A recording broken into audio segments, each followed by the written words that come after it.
Es ist kein Beruf, das ist ein Stück Leben.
So ein schönes kleines Haus und das ist ja schon fast familiäre Atmosphäre und das macht hier richtig Spaß. Das ist was anderes, als wenn man so ein großes Haus, das ziemlich auch unpersönlich sein kann.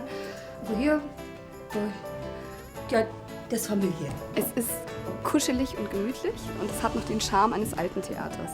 Nicht so dieses Kalte des neuen Theaters, sondern es ist so ein warmes, gemütliches. Die Atmosphäre ist schon alt und nostalgisch und das macht natürlich für jede Künstler sehr, sehr viel Spaß, wenn man in so einem Ambiente auftreten kann.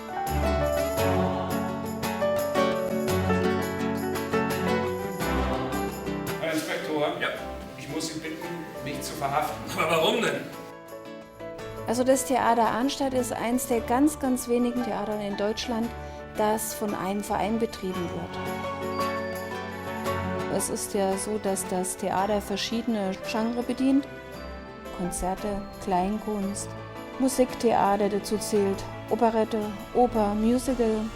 Das Schauspiel kann man hier erleben. Sind Sie sicher, dass das Hasenbraten war?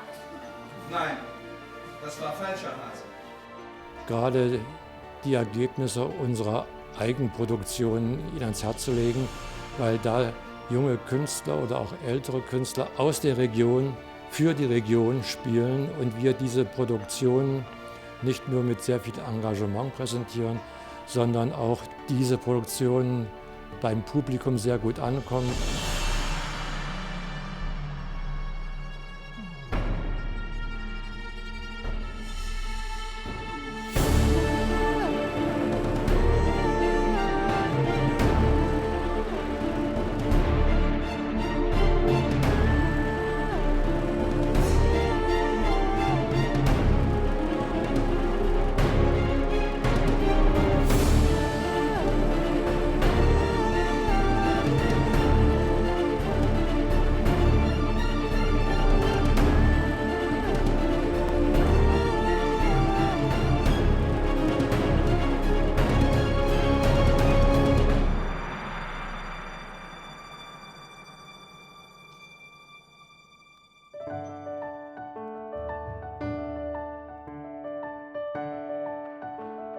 Das ist das Schönste, was einem Haus eigentlich passieren kann. Dass es nicht nur ein Anlaufpunkt ist für bestimmte Jahrzehnte von Publikum, sondern dass wirklich Kinder von 4 bis Erwachsene bis 84 hier in diesem Haus zusammenkommen.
What can ancient Greek tragedies written nearly 2,500 years ago by a general officer and playwright named Sophocles say to us now that can help us face some of the most morally complex issues of our time?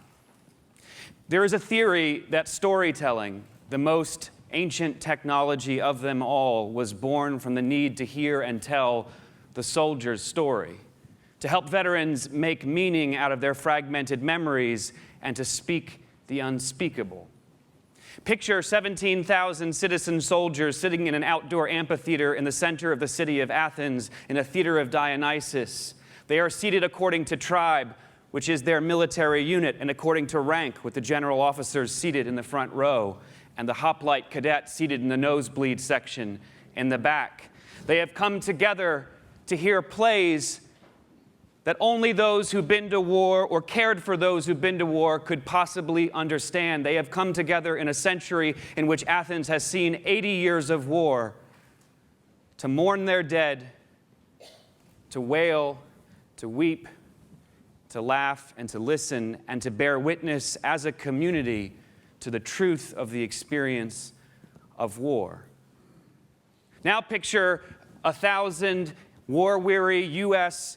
soldiers sitting in a movie theater or a drill hall or a field house. They have, as been said in the military, been voluntold to attend a mandatory performance of a play about a fierce and respected warrior who slips into a depression after losing one of his best friends, tries to attempt to murder his commanding officers, fails, and then, against the pleading and wishes of his wife and his family and troops, ultimately takes his own life. It could be a story ripped from today's headlines, as I know we all know, but it is the story of Sophocles' Ajax. The first person to stand up after one of our performances for a military audience said the following: "Hello, I am the proud mother of a Marine and the wife of a Navy SEAL, and my husband went away 4 times to war, and each time he came back just like Ajax, dragging invisible bodies into our house. And to quote from the play, our home is a slaughterhouse." Tecmessa, Ajax's wife in the play, has this line as she hesitates to tell the chorus what has become of their brave leader. She says, "How can I say something that has never been spoken?" Sophocles' plays help us now and then to answer that essential question. When people see their own struggles and lives reflected in an ancient narrative, they open up and they say things they never expected to say out loud, let alone in front of an audience, personal, deep things about their experiences. After an early performance of Theater of War, a Vietnam veteran came up to me and said, "Knowing that PTSD is from BC makes me feel less alone in the world." After another performance at a military base, a soldier came up to me and said, "Brian, I've been separated from my unit for 4 years. Being separated from your unit is like being stripped of your humanity." I think Sophocles wrote these plays to restore humanity to individuals for who, whatever reason, felt they had lost their humanity along the way. I think he wrote these plays to help us heal. Without humanity, none of this means anything. And perhaps most memorably, a general officer stood up after one of our performances and said the following: "I think Sophocles might have been in the minority with regard to his compassion for the individuals who were struggling with the issues in his community that he portrayed in his plays. I think Sophocles was trying to send a leadership message out to the highest ranking and lowest ranking members of his community. I think Sophocles wrote these plays and had them staged in the center of his city to comfort the afflicted and to afflict the comfortable." And that is what happens every time we present Theater of War, now 175 times for more than 40,000 service members, veterans, and their families all over the world.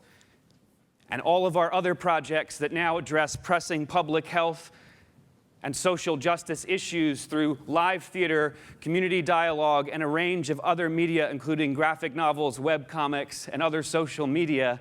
People are comforted by what brings them together across time as human beings and across very divergent standpoints, and they are afflicted by the understanding that empathy isn't always enough, and by the moral responsibility to do everything they can to mitigate the suffering of individuals living in their communities.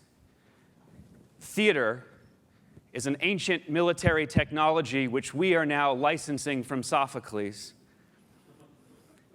to raise awareness, to erode stigmas, to promote understanding and healing and, yes, resilience, and to stir our fellow citizens to action. Thank you very much.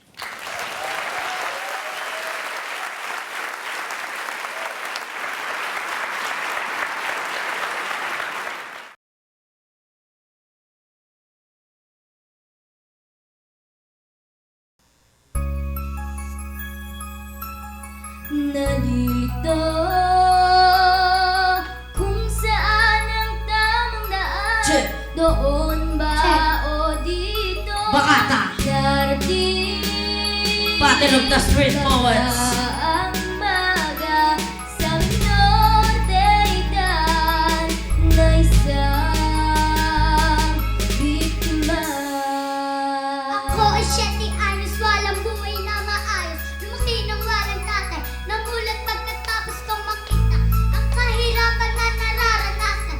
Sa aking paligid ay maraming matatapang dito sa aming tirahan. Parang nasa digmaan, at ang tukso ang pinakamalakas na kalaban. Lagi kong tinatanong ang sarili ko kung bakit nga ba ang karasan. Sa amin ay paulit-ulit, alam ko di lang ako ang nalilito. Maraming bata tulad ko ang sangkot sa gulo. Kabataan na ba talaga ang pag-asa ng bayan? Kung meron de ay dati biktima na kapalang. Mga batang nalilito kung saan ang tamang daan. Doon ba o dito? Darating pa ba ang maga sa norte-itan na isang biktima?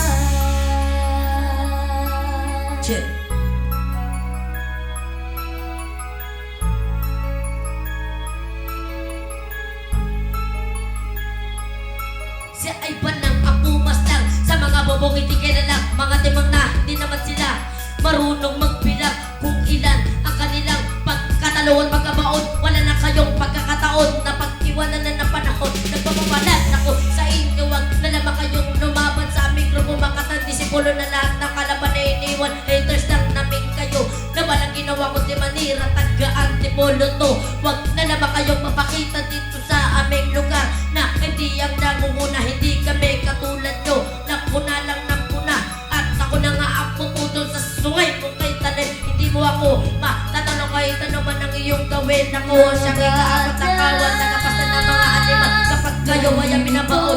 Wag na kayong o mga sige o malit kaya kawan ang anong mga rango na mananganyan ka. Wag ka na lang umasa na sa akin ay mga isa ka. Darating pa ba